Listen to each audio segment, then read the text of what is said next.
40k 10th edition uses the rules for true line of sight. Except for all the times it doesn't, and you have to imagine the game taking place on a 2D field. Hence, the Battle-O-Tron. And this video will make more sense if you watch my previous video on the shooting phase. It's true line of sight, so you can't shoot through models. Unless those models are in the same unit, then you can ignore them for the purposes of line of sight and see through them. And you can't shoot through ruins, even if, with true line of sight, you can see through them to the other side. Ruins are expected to be the most common type of terrain on the board. Even in a jungle, a lot of players will use the rules for ruins for their woods to stop people shooting all the way through. Despite all the weird cases I'm going to explain, these ruins rules are better than 8th edition, where we did have true line of sight, where you could shoot through a window, through a door, through a crack in the space-time continuum, through a letterbox and into your opponent's models. So 9th edition brought in the idea that ruins were solid, and tournaments in 8th edition had organisers boarding up windows on the bottom floor of their terrain to make sure you couldn't shoot from one side of the battlefield to the other, with everything from the start of the game. So when we come to this version of the 40k rules, you have to imagine the area of the ruin as an infinity box. A box of infinite height that is only ever open on one side, so like a box with a lid. It is solid, you can't see all the way through, but you can open the lid to see into it. That is the simplest metaphor I can think of to explain the rules. A lot of ruins are put on a card base that acts as a footprint, but they might not be on a card base with a footprint. Then you need to agree with your opponent where the footprint is. This is usually pretty easy to do, but you may have to agree on some sections, because it will matter. Is this particular ruin one ruin like this, or is it two ruins with a footprint like this? It's the same for this ruin. There are two places you might consider to be the outline of the building. The line of the walls and rubble could demarcate where the edge of the ruin is, or the grassy card base could be the ruin's footprint as a whole, in which case you won't be able to draw line of sight across the very open-looking grass parts. Already in your mind you have an idea of which of these two are correct, but your opponent may not share that understanding, unless you ask. The first thing we want to go through is the base parts of the rule, the bits that Games Workshop staff expected during their initial drafting of the rules. Okay, this red unit is behind the building. None of the models are on the footprint of the ruin. It doesn't matter that the ruin has open doors and windows and is in serious need of renovation. The blue unit can't shoot the red unit, even though they can see the red unit. The ruin acts as if it was a solid object blocking line of sight. In narrative terms, you could think of it as being full of smoke and a thick black cloud reaching up to the sky. Maybe the people who lived in the house still live in the rubble and have a fire going. I don't want to consider the levels of rules we would have to get into to figure out if these people are considered homeless. They own property and exist within that property, but does that property have to have basic living standards for humans to count as a home? Depends which landlord you ask. But that is basic example 1. Now, example 2, this unit in red is inside the footprint of the ruin. At least some part of one of the models can be seen by the models in the blue unit, so all the models in the blue unit that can see the red model can shoot the red unit. And remember that if you could see the red model, if the other models in your unit were not there, then those blue models can also shoot the red unit. Okay, the red unit gets shot, but they get the benefit of cover and have their save increased by 1. How the benefit of cover works can be a bit confusing, because you can't increase your save against AP0 attacks to be better than a 3+. So if this red unit were Battle Sisters that have a 3+ save, and the blue unit were Fire Warriors firing AP0 pulse rifles, the Battle Sisters wouldn't receive any benefit from the cover. Their save doesn't get better. If this was the other way around, if the Battle Sisters with AP0 bolters were the blue unit, and the Fire Warriors with their 4+ armor save with the red unit, the Fire Warrior strike team would get a benefit and their save would be improved to 3+. So let's go deeper with that and switch out the red unit for a Proteus kill team. It has Terminators with a 2+ save, Veterans with a 3+ save, and a Bike with a 3+ save, all in the same unit. That Bike is also infantry. Don't think about the Bike right now, it's a weird Death Watch thing. It is in the unit that has the infantry keyword, and an explanation that even though other bikes are mounted, this particular Deathwatch bike is infantry. Deathwatch are a weird whole other thing. Just understand that this is 10 infantry models. The blue unit is now a squad of breachers. They have AP -1 and fire at the Proteus kill team.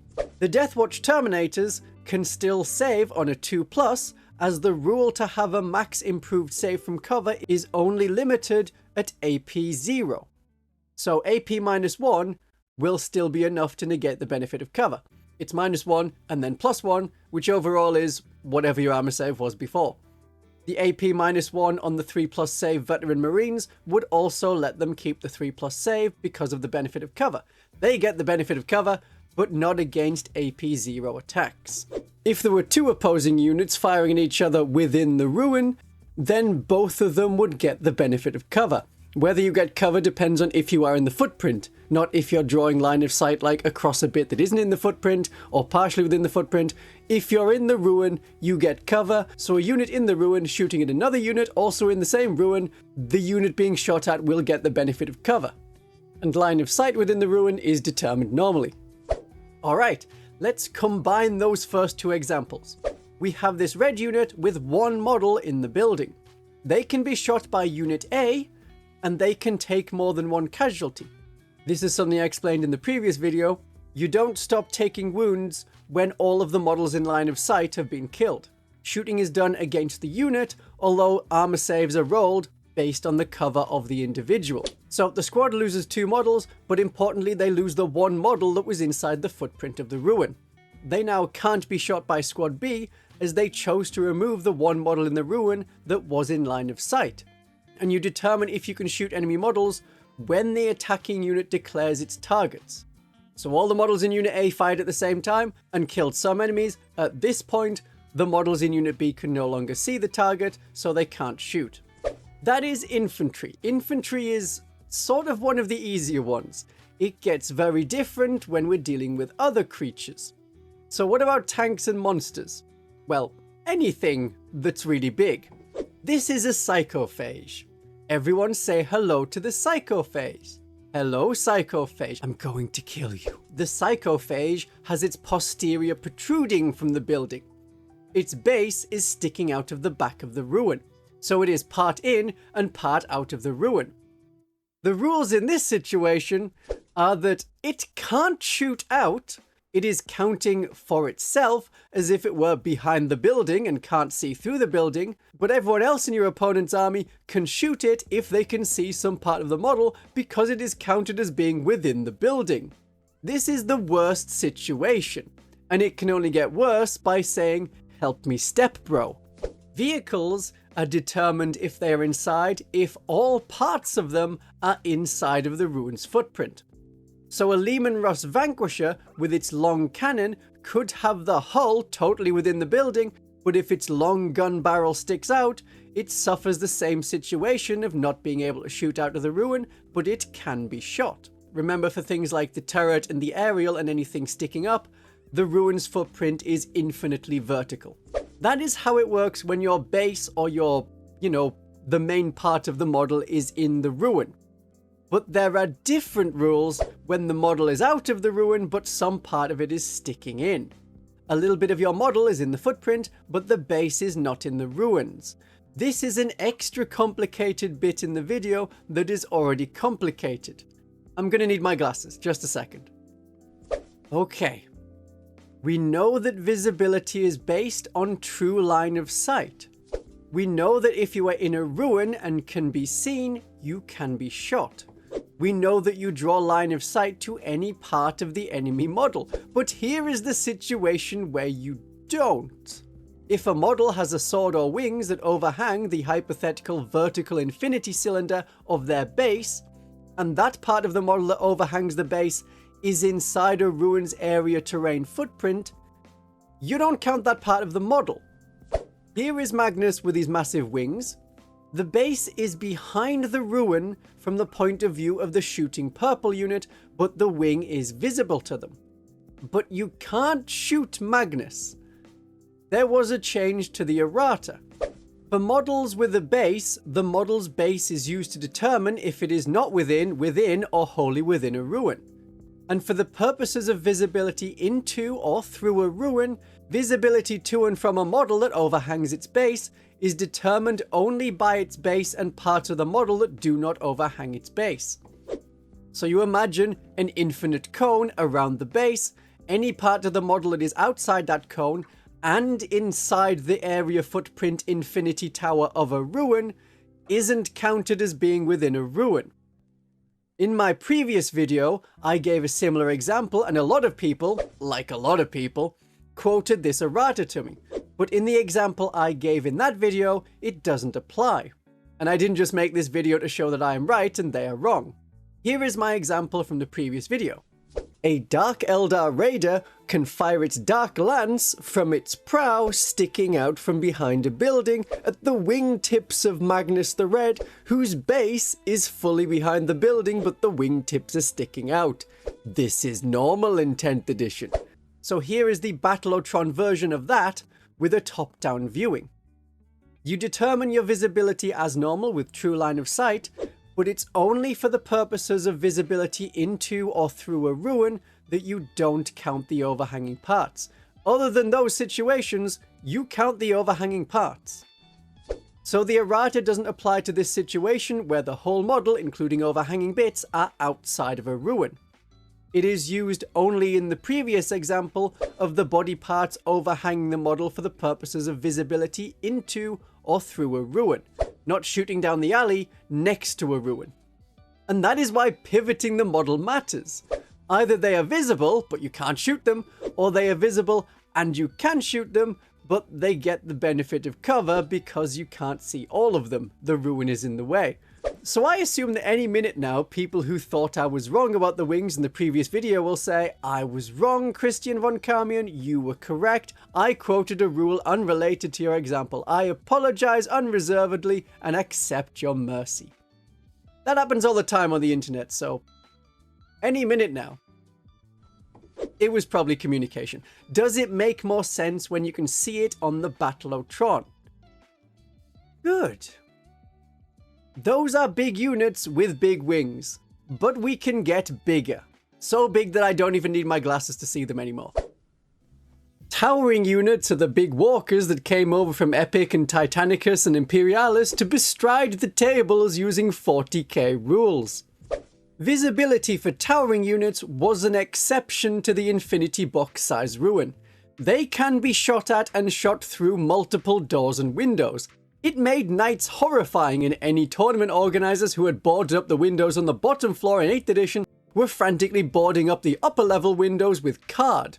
That was only at the start of 10th edition, and the rules were changed to stop knights, and especially wraith knights, from being able to shoot anything anywhere on the table to something more reasonable and limited.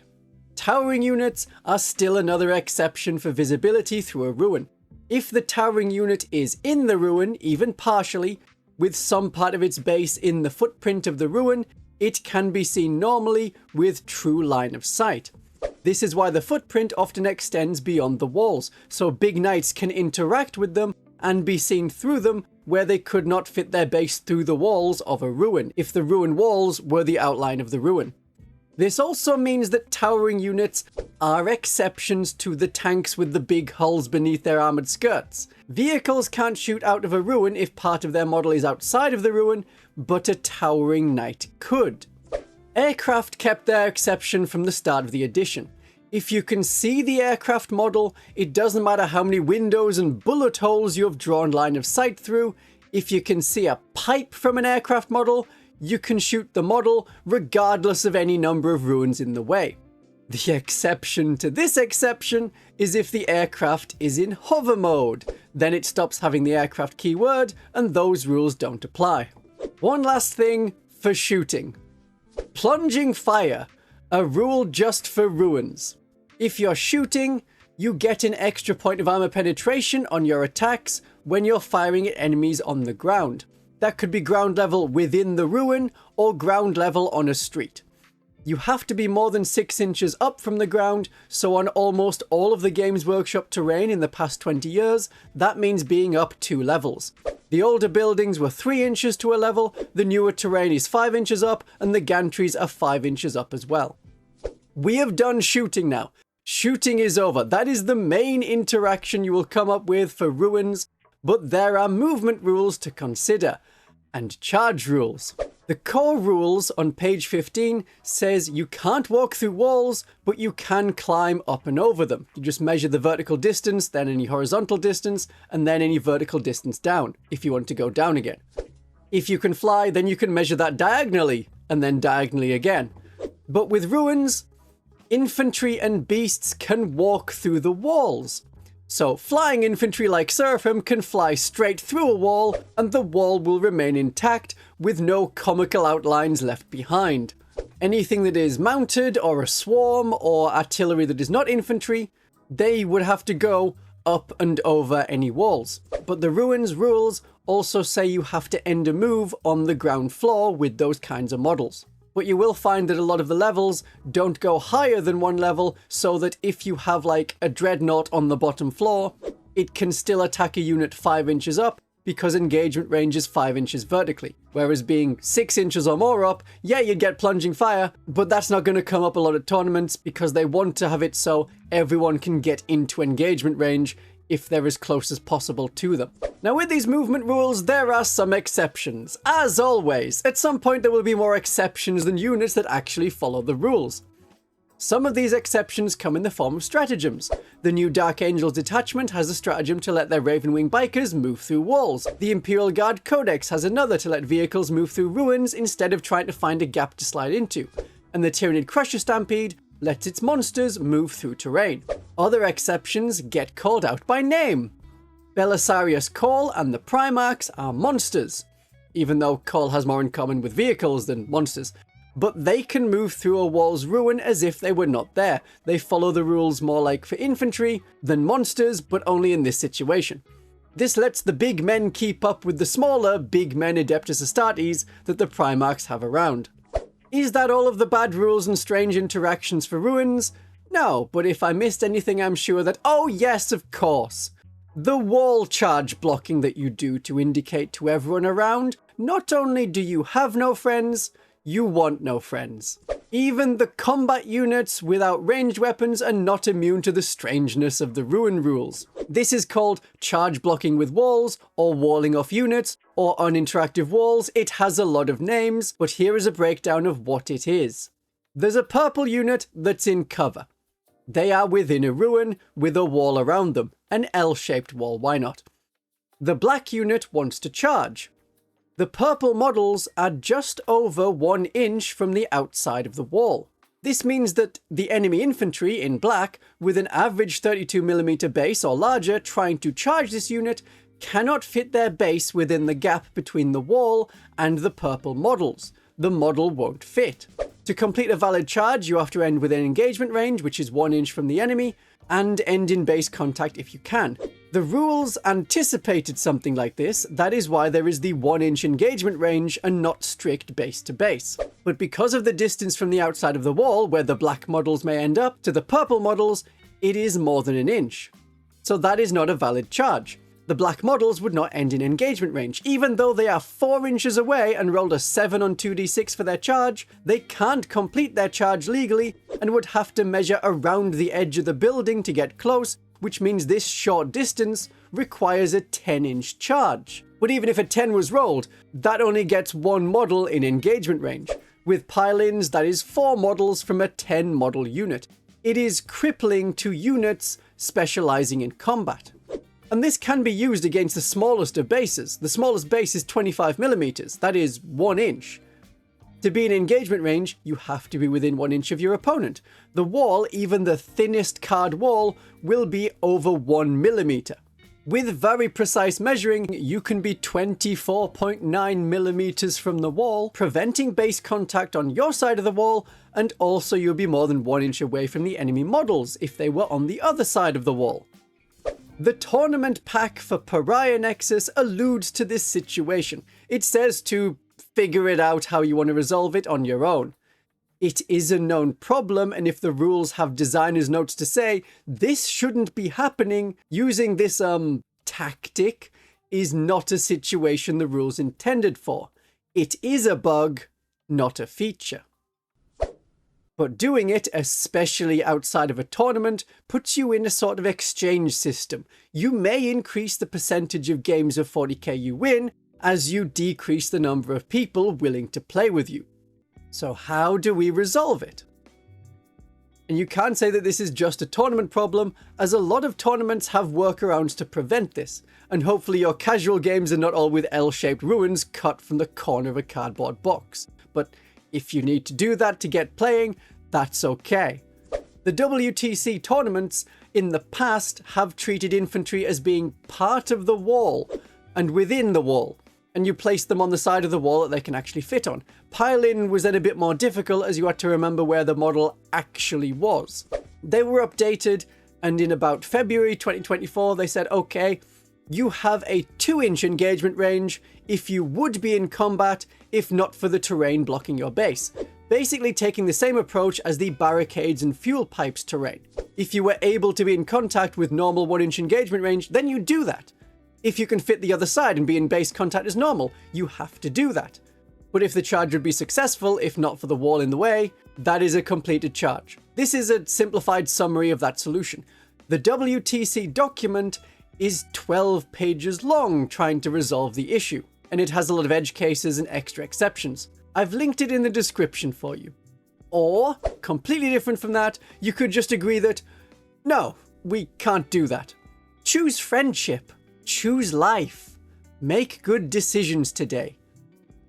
Most people aren't going to do this because they are good people and want to have a fun game, and we know from the comments in the Tournament Companion that this is not an intended feature of the rules. Tournaments that say you can do this are of course the exception to that. But put your models up against the wall if you can so that they can be charged, or shift them back a little after a charge is seen to be in range so that the enemy can be your side of the wall and in base contact. As some tournaments still accept walling off as a viable strategy, and that really messes up tournament reporting results if the different ways of dealing with it are put together as one stat. Either it's allowed or it's not allowed. They all go together.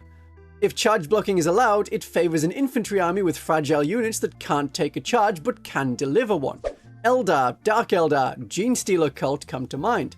They can't be seen, as most of the ruins in these tournaments have solid walls with no windows.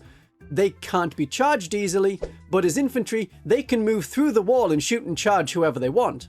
Eldar, that like shooting, can move through the wall, shoot, and then move back into their wall charge blocking position. But if you can ignore the walls in WTC games, which often have far more terrain than other tournament setups, that strongly favours elite melee armies. So I think I've covered most of the rules interactions, especially the silly ones. I'm glad that the ruins are super simple to understand and have been very simplified in this edition, as they are the most common terrain feature. Have a great day of 40k. Any minute now.